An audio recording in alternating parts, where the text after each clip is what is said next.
frankly, I think all the questions that we had about this team from the outset, defensively, came true in a series where you can point a lot of the blame at the defensive woes that Inter Miami had.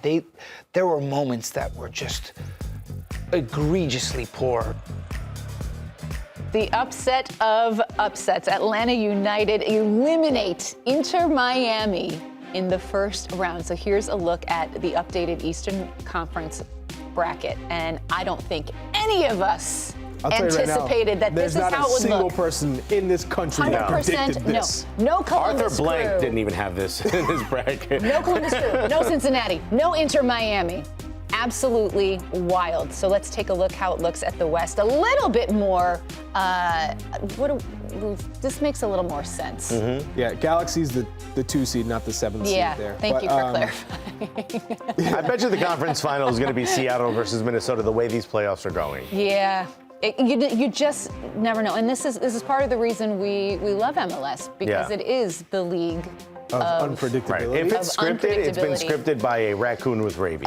But seriously, absolutely insane. The big story is Inter Miami getting eliminated in round 1. And, you know, just because you break this single season points record, that doesn't mean it automatically translates to playoff success, because historically it hasn't gone well for teams who have achieved that, and Inter Miami being the latest victim. I've said this before. I think the way the league is structured, it almost doesn't incentivize going for whether it's Supporter Shield or maybe a points record. All right, so let's chat on Miami, because obviously they were the MLS Cup favorites here. I think we all ended up picking them to win it in our brackets, but they're out in the first round. So what does that mean? How are we now looking at their season as a whole? Sure, they break the points record, but was it a failure, Nico? Yeah, it was.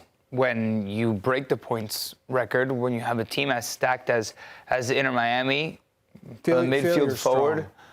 But it's still the right categorization. But it's a massive shortcoming. I know, but failure is a strong word. Right, but I think that won a trophy. Right, but I think that at the end of the day was very clear and concise in his assessment post-game that a Supporter Shield doesn't put a star on your crest. An MLS Cup does. Once we're talking about getting a star on your badge because you won a Supporter Shield, it feels like Supporter Shield is it's not a trophy, a cherry on top. Yeah. It's not a trophy, it's silverware. Yeah. And I feel like we constantly fall into this discussion of wanting to give Supporter Shield a little bit more weight than it carries in. Until it's a balanced schedule, it makes no sense. Correct. It's just, it doesn't. So we can keep on debating how much weight we give Supporter Shield because if it's a balanced schedule or not. But the reality is, what has a lot of weight is MLS Cup. All the weight. And if you lose in the first round of a playoff to a play-in team, having the stacked team you had, having the expectations put on your shoulder, having a manager that's done it before, and when you've lost to a team. And that upset was the biggest points discrepancy in an MLS I think it Cup was 40 playoff points. matchup. You have to look at this as a failure. I find it difficult not to categorize it as that, and it's harsh. Yes, it's harsh, but that's what it is. It absolutely is a failure, and it's a shortcoming, and this should inspire them to come back. Last year, remember, can they get in the playoffs? Can they not? Can they make it? They win U.S. Open Cup. This year, they lost in the final U.S. Open Cup. But doesn't it just feel like, I mean, you're looking at... What did they win? Leagues Cup. Yeah. Sorry, they won Leagues Cup. Then they add Supporter Shield this year. You would expect that they're going to come ready for bear for MLS Cup next season. It just feels like this is all for naught when you're looking at what they've achieved. No, it's. I don't know if it's all for naught.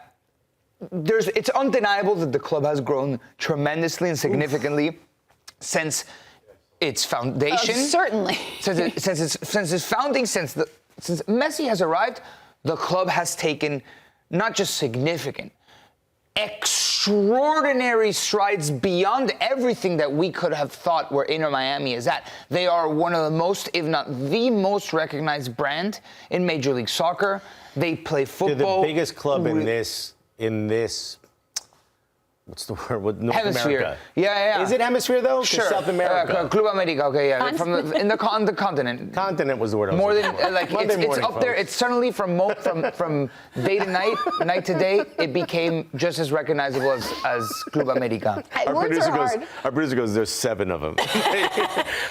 In this continent. I don't know if they're bigger than Sure. Boca Juniors. Okay, but Right. Thanks. you don't put together though. this roster without the goal of winning an MLS Cup. Correct. Like, And they know that. Messi's not here to lose in the playoffs No. to Atlanta United. No. And in a 3-game series where he's probably like, what is up with this format? Okay, so that's not where you bring this guy in. Alexis, we can talk about, yes, this was a failure for Inter Miami.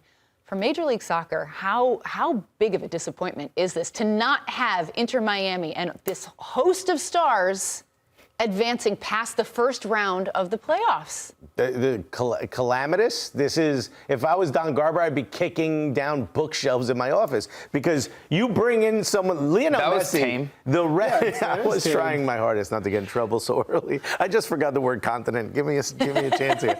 You would I'm sure the ratings. Throwing out hemisphere.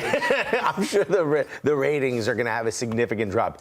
Business-wise, the promise of bringing Messi in, the promise of having every other owner pitch in, having every other stadium or every other team pitch in a larger portion of their gate. All of this to pay for it, a cut of the Apple deal, everything is so that you can get as many Messi matches as possible. The only person that's happy about this, besides fans who don't like Inter Miami, is probably Gianni Infantino, because now Messi's rested for Club World Cup. But it also gives the message that, you can spend all this money, you can assemble this star-studded roster. Mm-hmm. That doesn't necessarily guarantee you a trophy or an MLS Cup Do you think title. this means the league is more competitive than people are giving it credit? Perhaps. Well, the You could league look at it that the way, league has sure. always, against the top teams and come playoffs, we knew that the pot will be stirred. When was the last time that we saw an iteration of Major League Soccer playoffs that we said that went very according to plan?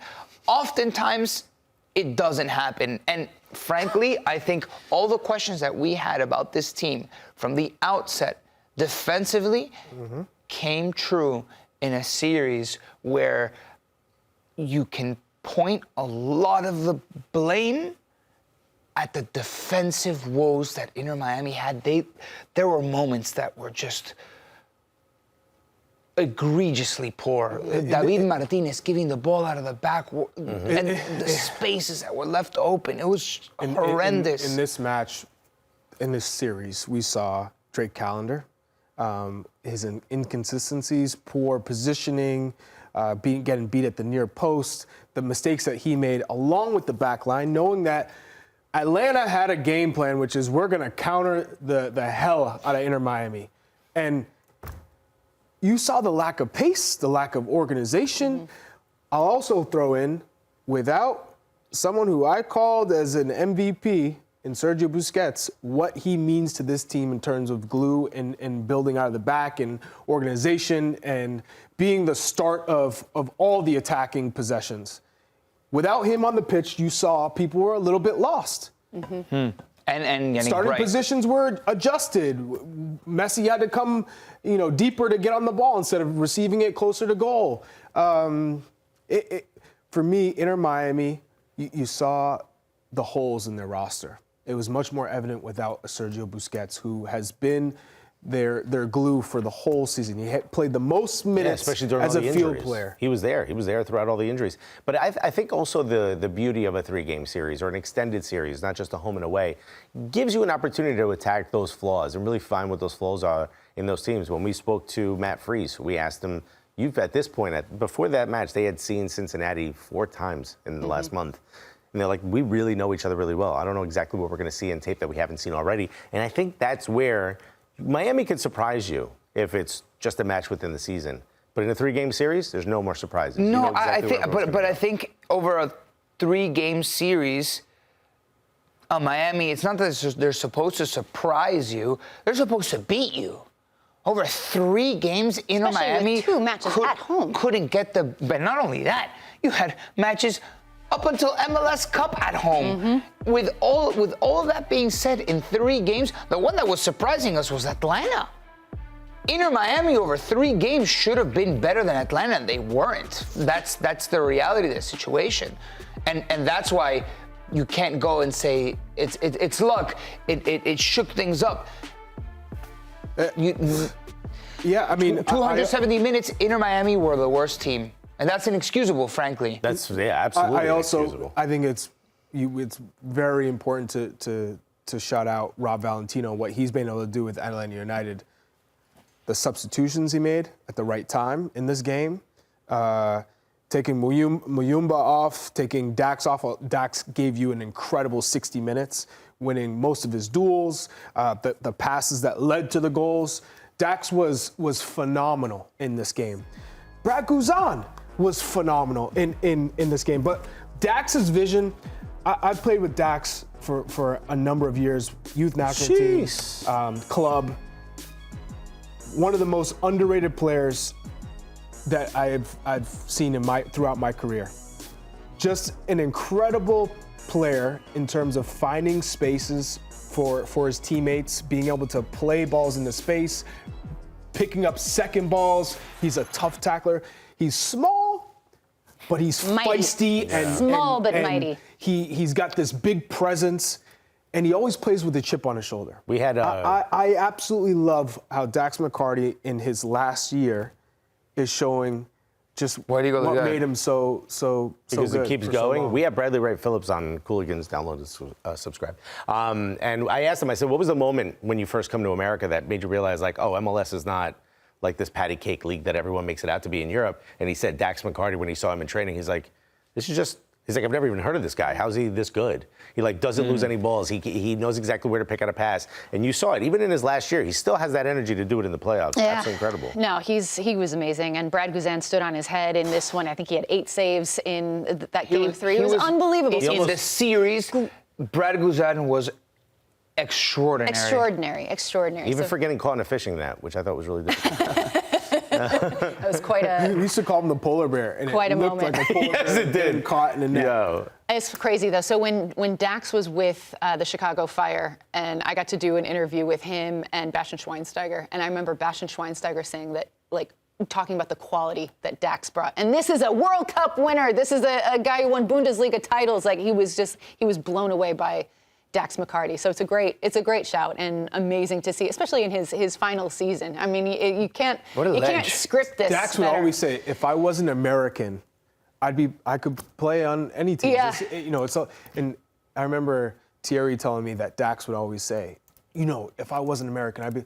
And he's like, it's not about where you're from, but in a lot of cases, Dax could have played in Did the he top necessarily leagues in Europe. want to? Right. Consistently underrated. It's also, all about finding the right opportunity. In his generation. 37. Yeah. In his generation, being an American stopped He's scouts also from looking at you. he's also one of the funniest and realest guys that you will meet. In fact, I don't know if you saw this on Instagram yesterday, but his wife Jen, who is a rock star, I absolutely adore her. So Rob Valentino gave the guys the day off, so they were able to travel home or go on vacation with their families, and she booked a flight on Spirit Airlines. That's right there. That's problem one. Yeah. Dax McCarty is there dealing with his crying 2-year-old son. I mean, it's just like, stars. You got They're playoff just games. like us. Your knees should not be this close to the seat in front of you. And he's a small guy. It's And he's already incredible. touching the chair, the seats in front of him with his knees. That was the big Incredible. mistake right there. Don't be booking Spirit. Nah. If you're that kid, you're like, is Daddy being punished for knocking Messi out? It's so good, but it's true. You have to give so much credit to guys like Dax and Brad Guzan and certainly Rob Valentino, who is the interim manager at this point, the interim head coach who has gotten them to this point, the lowest seed to advance and beat the Supporter Shield winners, the team that broke the points record. It's something, and it's why we love the chaotic MLS Cup playoffs, because anything can happen. Wild. Dreams Bananas. can come true. Crazy stuff. I love All right. it.